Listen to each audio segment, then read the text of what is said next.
안녕하세요. 카카오페이의 오늘 영리한 펀드 5월 성적표를 말씀드리는 시간입니다. 오늘 시장이 5월 달에도 되게 쉽지는 않았는데요. 되게 잘 버텨준 한 달이 아닌가 싶고, 한 달 동안 0.28% 정도 상승을 했네요. 매월 채권 펀드 볼 때 제가 두 가지를 말씀드리는데, 국채 금리가 하락했다고 그랬잖아요. 이거는 채권 가격이 반대로 상승하는 플러스가 되는 이벤트였고, 신용 스프레드는 사람들이 많이 사면 이제 축소된다고 말씀드렸잖아요. 근데 이게 보합이다. 이게 중간 정도였다는 거니까 오르지도 떨어지도 않았으니까 얘는 기여가 없었습니다. 즉 전체로 보면 플러스라는 거를 이제 이번 달에 확인해 볼 수가 있었고요. 펀드 개요 및 매니저 노트에는 뭐 특별한 내용이 없어서 넘어가도록 하고, 이 수익률 측면에서도 보면 월간 수익률로 지난 1분기에 내리 3개월 하락했던 것이 4월부터 반등하는 모습이 좀 연출이 되고 있습니다. 그러니까 올해 연초에 급격한 이제 채권 금리의 상승 및 그다음에 시장에 줬던 충격이 조금은 수습되는 과정이구나라고 보시면 될 것 같고요. 주요 섹터별 비중도 이 펀드는 다양한 채권, 다양한 발행 기관 및 국가의 채권들의 분산해서 투자되는 특징을 갖고 있습니다. 뭐 얘는 그냥 투자 적격에만 투자한다, 하이힐드에만 투자한다, 모기지에만 투자한다 이런 상품은 아니고요. 투자의 기회가 있는 다양한 채권들에 투자를 하는 특징을 가지는데, 지난 4월 말 대비 비교를 해보면 특징적인 부분이 뭐 유동성, 보라색으로 표시된 부분이 조금 늘었다는 정도, 그리고 선진국 정부채, 뭐 미국 등의 국채가 비중이 좀 줄었다는 부분들, 그리고 노란색으로 표시된 신흥국 회사채, 이 펀드에선 주로 달러로 표시된 신흥국 회사채에 주로 투자하는데요. 그 신흥국 회사채 비중이 조금 늘었다, 뭐 이 정도 차이가 있었던 것 같습니다.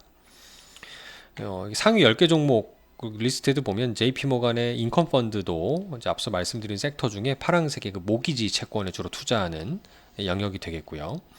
이번 달에 코멘트 및 전망을 살펴보면 내용을 한번 제가 첫 줄부터 읽어볼게요.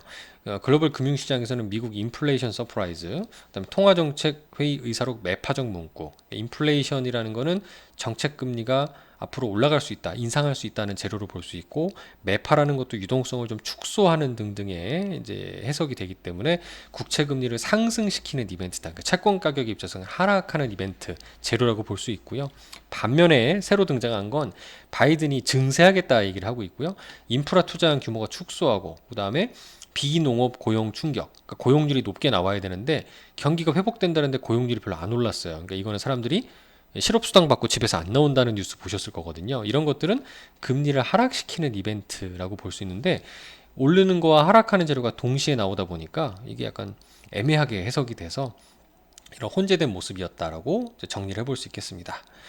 뭐 신용물 내에서는 채권 내 위험자산 강세가 유지되었으나 폭이 제한적이다. 이것도 결국은 이제 이벤트가 혼재가 돼가지고 이제 뭐 오르지도 떨어지지도 않았다라고 볼 수 있는 거고요. 결론적으로 국채 금리가 하락이 나타나기 때문에 금리와 반대로 움직이는 채권 가격 상승으로 펀드는 자본 차익 측면에서 긍정적인 성과를 기록했다. 플러스 났다는 얘기예요. 향후 운용 전망을 보면은 이게 올해 테이퍼링, 이건 이제 금리 상승의 재료잖아요. 유동성 축소에 대한 재료가 8월 잭슨홀 또는 그 이후 언급될 걸로 기대한다는 거예요. 비농업 고용이 감소했는데 이제 앞으로 늘어날 거라는 거죠. 이게 금리 상승의 재료가 될 겁니다. 그리고 그렇게 되면은 이제 미국 금리가 또 많이 상승했기 때문에 높아진 금리 메리트로 외국 투자자들이 많이 살 수 있다라고 전망을 하고 있는데, 그렇다고 전술적으로 뭐 확 비중을 늘린다든가 이런 포지션 구축을 고려해 볼 수는 있어도 중기적으로는 테이퍼링, 여전히 금리가 상승하는 상황이기 때문에 채권 시장의 악재로 판단해서 이걸 너무 이제 전략적으로 비중을 확대하면서 대응하는 거에는 부정적이다라고 보고 좀 어렵게 써 있죠. 근데 결론은 뭐 특별히 대응하지 않겠다라고 이제 보는 거예요. 예, 요게 이제 향후 운용 계획이 앞서 말씀드린 포트폴리오에 큰 차이가 없는 거와 유사하지 않나라고 일단 판단이 됩니다. 올해 핵심은 8월 달 여름 이후에 테이퍼링이 좀 시행이 되지 않을까. 유동성 축소 및 뭐 채권 가격의 하락 이벤트가 또다시 나타날 수 있지 않을까라고 이제 전망을 하고 있어요. 예, 채권 수익률이 최근 3달 기준으로 보면은 올해 연초 급격히 올랐던 게 1.45까지 급격히 떨어졌고요. 여전히 장기적으로 보면은 현 레벨인데, 장기적으로는 지난 80년 이후로 채권 금리가 계속 우하향하는 모습을 보이지 않습니까?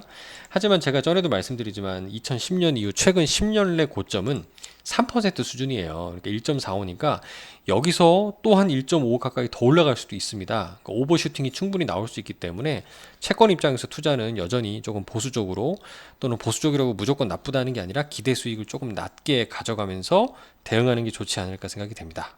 감사합니다.